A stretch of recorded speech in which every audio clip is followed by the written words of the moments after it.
what I recommend doing is going to Custom Sandbox, clicking Next. You have 4 different options. These are different cities. West Point is the hardest. Muldrow is slightly less hard. Riverside, it's pretty simple, but it's way out of the way of the main map. Rosewood is what I recommend for new players. Rosewood is a very good start for a lot of different reasons, but I just recommend starting Rosewood. So, you clicked Custom Sandbox Options. There's a lot of things here. You can peer behind the curtain and click through all these things and see what they are. We don't care about that. We're going to click Zombie Lore. We can click Proper Zombies, or we can click Non-Proper Zombies. Alright, it will be Proper Zombies when you click it. We're going to want to go ahead and click Non-Proper Zombies. Down here there's a bunch of presets. Alright, if you go through and click like this, it'll be Apocalypse. Alright, it'll just be the standard Apocalypse. We're going to start with Survivor difficulty. Alright, then you go to Transmission, you click Saliva Only. Okay? That is all you need to have. You could also, if you want the Apocalypse experience, right, we just click Apocalypse, so you have Proper Zombies, we uncheck that box, Transmission, Saliva Only. The big thing here is it doesn't matter if you want to challenge yourself with Apocalypse, Survivor, or just want to chill out with Builder. The real important thing here is that the Transmission is Saliva Only, which means you will only get zombified when they bite you. If not, if you have blood and saliva, what this means is that when you get scratched, you have a 5% chance of just getting the zombie virus. So you can heal up, go about your business, and then all of a sudden, you'll start getting queasy, and you will turn into a zombie eventually.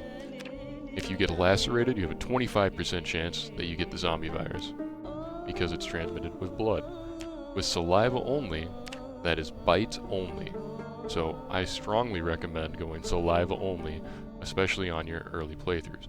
Some people would recommend no infection whatsoever, so the only way that you actually die is from getting swarmed by zombies, or your health drops to 0 for whatever reason, falling, etc. Everyone's infected. Doesn't matter how you die, you'll come back as a zombie. It still is not ideal because you could still die from that. Saliva only is the generic. It says Proper Zombies, but this is the Romero zombies. You get bit, you turn into a zombie. That is that. Now, you want to go ahead and click Save on whatever preset we have. If I do bites only zombies, right, notice that these are the Apocalypse settings, and we click Next. Here we have the trait screen. What this is it allows you to choose and build your character. So you can reset traits, you can click random, you can do all sorts of crazy stuff here. The best thing to do is to understand how it works. So, simply put, you have a certain amount of points to spend. These give you negatives. If you click Burglar and you have -6 points to spend, you then go into here and you have to balance it out. So let's say you click that, and you click Smoker, and you click Short-Sighted. This is a great pick for new players. Smoking, if you are anxious, nothing bad really happens. You can get into the details of it, but nothing bad truly happens from you being a smoker. In fact, some would consider it a positive because it's a lot easier to get rid of your anxiety in-game. I wouldn't recommend smoking in real life for this. However, in Zomboid, this is a great thing to do. Short-sighted. Short-sighted is negligible because if you are wearing glasses in-game, if your character is wearing glasses, this completely goes away. This is just gone. Alright? So, having smoker, it's not really that much of a, it's not really a negative trait. It's actually a positive. The short-sighted, this is also kind of a positive as long as you don't mind your character wearing glasses. There are occasions where your character will have their glasses knocked off their face for a variety of reasons. Then you just have to make sure you find replacement glasses, or you just pick those back up and put them on. Otherwise, you have this effect. You're like, oh, my glasses have fallen off, slower view distance, slower visibility fade. But if you're wearing glasses, this is gone. Burglar, this is really good because you can hotwire vehicles.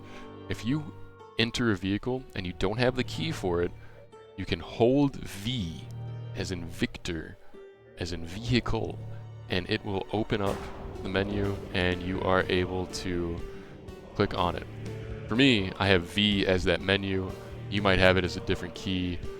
I will get into it later on how to hotwire, but the point remains is that you will be able to hotwire vehicles, so you can just drive whatever car you want as long as you have gas and it has engine ability. Now let's get into the game with our new friendly burglar, our new players out there. What does all this mean? What do these major skills mean? We'll get into it later. The point is that you get increased XP for these skills, and you're going to start with 5 fitness, 5 strength. We'll go to an in-depth trade video later when you're ready to learn more about it. The most important thing to do here is to click save. Whatever you decide to roll for your character, you don't want to have to do it again in case you die. So we're going to go ahead and call this burglar noob friendly, or just, you know, burglar 1. Whatever you want to call it 1. Call it burger. I don't care, alright? You just call it anything you want. I'm going to call this 1, 2, 3, and we're going to hit save. And we're going to go next. Here, it randoms your character. This is the character customizer screen.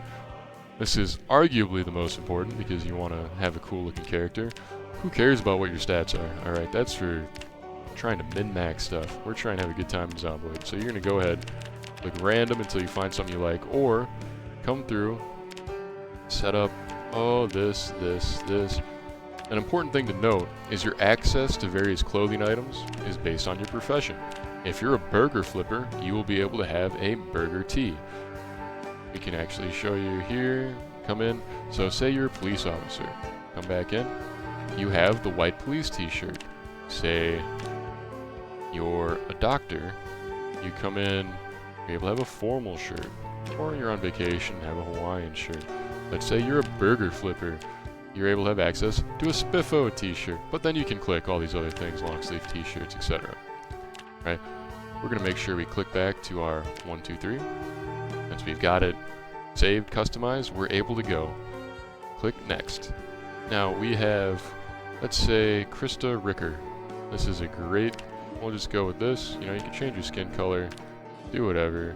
Or we'll just click some randoms. I'm not even looking at that one. Alright, Trudy Wentz is going to be our character. Okay, since we're a burglar, you know, we can give him an interesting name. We can just be like Trudy the Fence Lentz or something. Alright, and then we just come in and so you change the color of the shirt, all this stuff, striped t-shirt, cropped arms. You can wear a dress if you want, but notice that some of these clothing things overlap. What? So if I take a long skirt, I'm not wearing pants. If I'm wearing pants, I'm not wearing a long skirt. See? So let's just say we're wearing a t-shirt, we're wearing some jeans, just out here doing our thing. You can change the color, alright? So if you like, this is the only time you're going to be able to customize what clothing items you have. Otherwise, you're going to have to find them all in the game.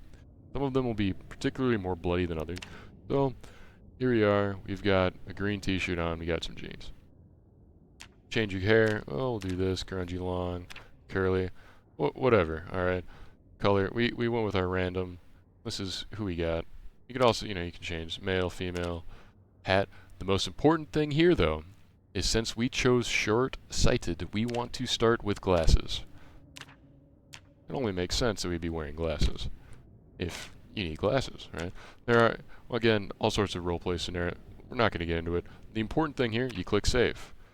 So if we click the fence lens, alright, Trudy the fence lens, save. Here we go. Now this is important because when you click it, you want to be able to click your guy, or girl, whatever, your character, right away. So if you die a bunch, or you just die at all, you're able to come right back in, skip through it all, and just click play.